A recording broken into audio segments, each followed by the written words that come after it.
Balloons, bazookas, boobies, bosoms, boulders, cans, hooters, knockers, melons, honkers, jugs, rack, tatas, tits, torpedoes, guns, bust, doorknobs, coconuts, and our favorite one, the girls. Welcome to the All About Breastfeeding show, where your host, Lori, highlights mothers just like yourself and goes beyond the surface questions and digs deep so they share not only their joys and happiness in their daily breastfeeding life, but also their pain and struggles and how they worked through them.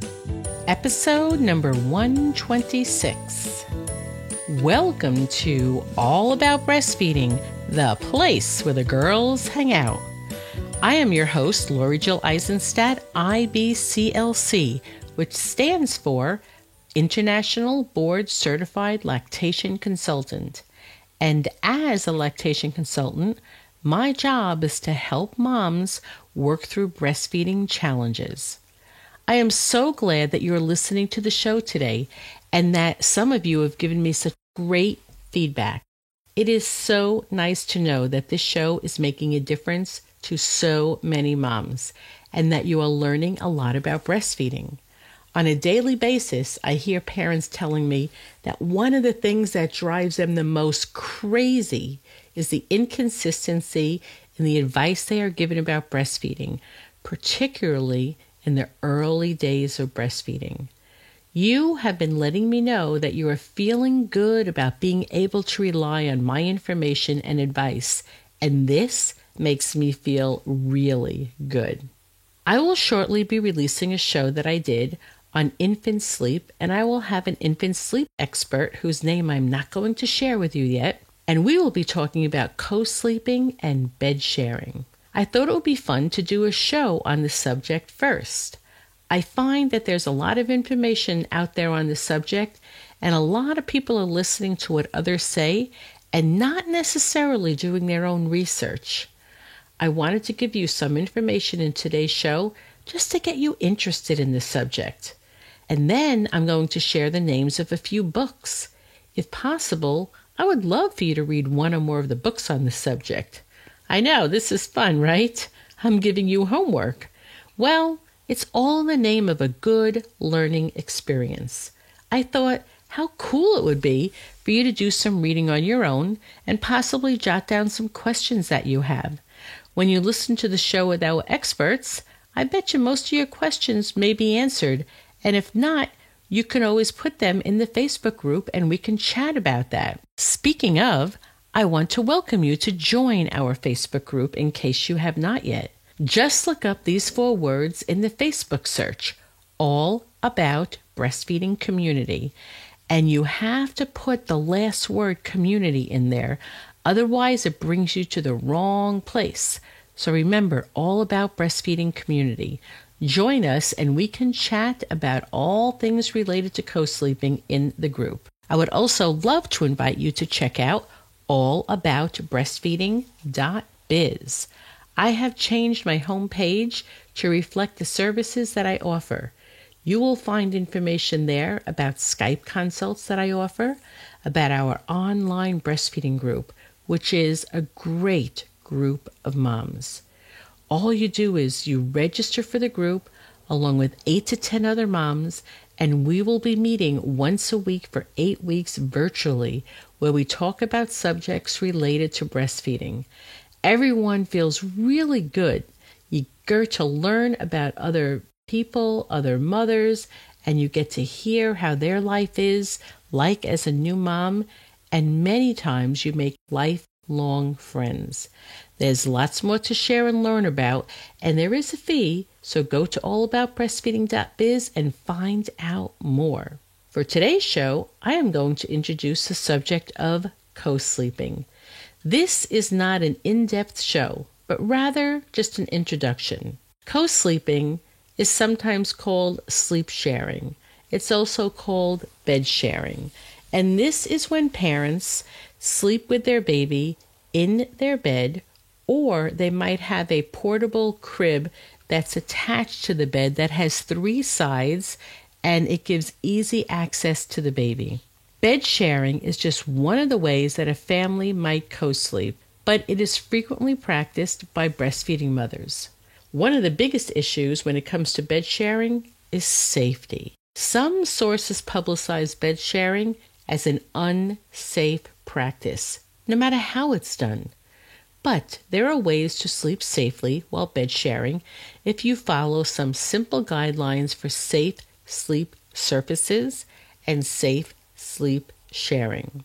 According to the Academy of Breastfeeding Medicine, there is currently not enough evidence to support routine recommendations against co-sleeping. Parents just need to be educated about risks and benefits of co-sleeping and unsafe co-sleeping practices and should be allowed to make their own informed decision. The Infant Sleep Information Source website says, the most recent studies have shown that most bed-sharing deaths happen when an adult sleeping with a baby has been smoking, or they've been drinking alcohol, or taking drugs or over-the-counter medication that makes them be into a very deep sleep. And when we talk about safe co-sleeping and safe sleeping practices, if you ask many parents if they've ever slept with their baby, some will say no. But if you ask them if they ever fell asleep on the couch or a rocking chair or a lazy boy with their baby in the arms, many will say yes. And herein lies the problem. Sometimes when you fall asleep with your baby, it's accidentally and without meaning to, but it can actually be very dangerous. Your baby can get stuck in the wedge of some of these couches and sofa, and they can get trapped. So you're sleeping with your baby, which we kind of like, but in an unsafe place. So we want you to sleep safely with your baby. And co-sleeping with your baby, we want you to create a safe sleep area for your baby. And any sleep surface that your baby uses, it can include cribs or adult beds, it needs to be made safe for your baby. If baby is sharing sleep with another person, we don't really want very small premature or low birth weight babies, as they appear to be at greater risk when bed sharing. But they can benefit greatly from sleeping on a separate surface right next to your bed. You don't want to sleep with a baby if you are currently a smoker or smoked during pregnancy, as this has been shown to greatly increase SIDS risk. Do not sleep on the same surface as your baby if you are really tired or you've ingested alcohol or any kind of sedatives. Babies appear to be safest when sleeping besides his or her breastfeeding mom. Older siblings or older children should not sleep with babies under a year old. You don't want to swaddle your baby when bed sharing. This eliminates their ability to be able to take care of themselves. So if they can't use their arms and their legs, they can't move their body about and away from danger if necessary. Babies can also overheat when they're swaddled and when they're laying in sleep sacks. So you really don't want to put your baby in anything more than what you yourself would be wearing to bed. These make it difficult for them, and they can't use their arms and legs to alert an adult who is getting too close to them. Other potential hazards, sometimes very long hair, so you really want to tie that hair up so it can't get wrapped around baby.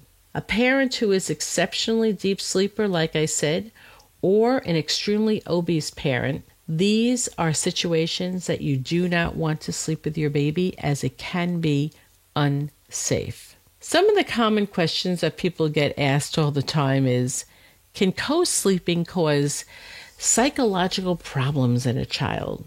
Some people, they're uncomfortable with the idea of co-sleeping. They often suggest that co-sleeping is less healthy than the child sleeping alone and will cause grave psychological damage to the child, cause the baby to become too dependent on the parents. Dr. James McKenna, who heads up a big sleep study program here in the U.S., he says that this view represents a personal judgment of which everyone is entitled to. They're entitled to make that as long as it is not passed on as a scientific fact. He says it has never been proven nor shown, nor is it even probable that sleeping with your baby has any kind of negative long-term effects when the relationships between those involved are healthy. Instead, experts are finding that co-sleeping can help develop positive qualities such as more comfort with physical affection, more confidence in one's own sexual gender identity, a more positive and optimistic attitude about life, or more innovativeness as a toddler, and increased ability to be alone. This certainly sounds to me like co-sleeping can be a very positive experience for mom and baby as long as safe practices are being followed. I believe that you will get some really good information about attachment parenting and co-sleeping from Jean Liedloff's book called The Continuum Concept by Jean, Jean, Liedloff, Liedloff. You can also check out Sleeping with Your Baby, A Parent's Guide to Co-Sleeping, and that is by Dr. James McKenna, who we mentioned in the show. Another one of my favorite books on co-sleeping is by Tyne Thevenin. Her name is Tine, last name Thevenin, and it is called The Family Bed. The third book that you can check out is called The No Cry Sleep Solution, Gentle Ways to Help Your Baby Sleep Through the Night by Elizabeth Pantley, Pantley, and Dr. William Sears. There's lots of good sound advice in this book also. So there you go. A little introduction to co-sleeping, and I wouldn't say by any means that it was thorough. I wouldn't say by any means that the information about safe co-sleeping guidelines was thorough. You will be able to listen to all that information on the next show about co-sleeping, and you can certainly go to the different websites and look them up. If you look up James McKenna's website, I'll put it in the show notes. Lots of really good information about safe co-sleeping.